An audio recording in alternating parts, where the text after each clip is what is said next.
উজান থেকে নেমে আসা পাহাড়ি ঢলে কুড়িগ্রামের নাগেশ্বরী ও ভুরুঙ্গামারী নদ-নদের পানি বৃদ্ধি পাচ্ছে। সেই সাথে দুধকুমার নদী দিয়ে ভেসে আসা শালকাঠসহ বিভিন্ন বড় মোটা চিকেন পাহাড়ি গাছের গুঁড়ি ও আসবাবপত্র বিভিন্নভাবে সংগ্রহ করতে নদীর তীরবর্তী মানুষের ভিড়। অন্যদিকে ভেসে আসা গাছের গুঁড়ি ধরতে গিয়ে নিখোঁজ হয় বেরুবাড়ি খেলার ভিটা এলাকার 2 সন্তানের জনক ধান ব্যবসায়ী মনচুর আলী।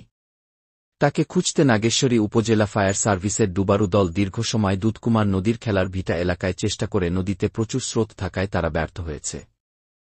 জানা যায়, 2 দিনের ভারী বৃষ্টিতে ভারতের পাহাড়ি ঢেলে নেমে আসা ভুরুঙ্গামারীর শিলকুড়ি ইউনিয়নের কালজানি ও দুধকুমার নদী দিয়ে হাজার হাজার শাল গাছসহ বিভিন্ন জাতের পাহাড়ি গাছের গুঁড়ি, আসবাবপত্র এবং ভয়ঙ্কর সাপ পোকামাকড় ভেসে আসছে। অত্র এলাকায় হাজারো উৎসুক মানুষের উপস্থিতি লক্ষণীয়। কাঠ ও আসবাবপত্র সংগ্রহ করতে ছুটে আসছে হাজারো মানুষ।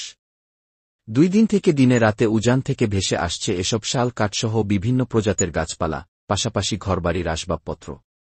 বিশেষ করে বামনডাঙ্গা, বেরুবাড়ি, শিলখুড়ি, নুনখাওয়া, বল্লভেরখাস ইউনিয়ন সংলগ্ন দুধকুমার নদের পানির স্রোতে ভেসে যাওয়া গাছের গুঁড়ি ও আসবাবপত্র সংগ্রহ করছে বলে জানান অত্র এলাকার মানুষজন। রফিকুল ইসলাম, নাগেশ্বরী, কুড়িগ্রাম।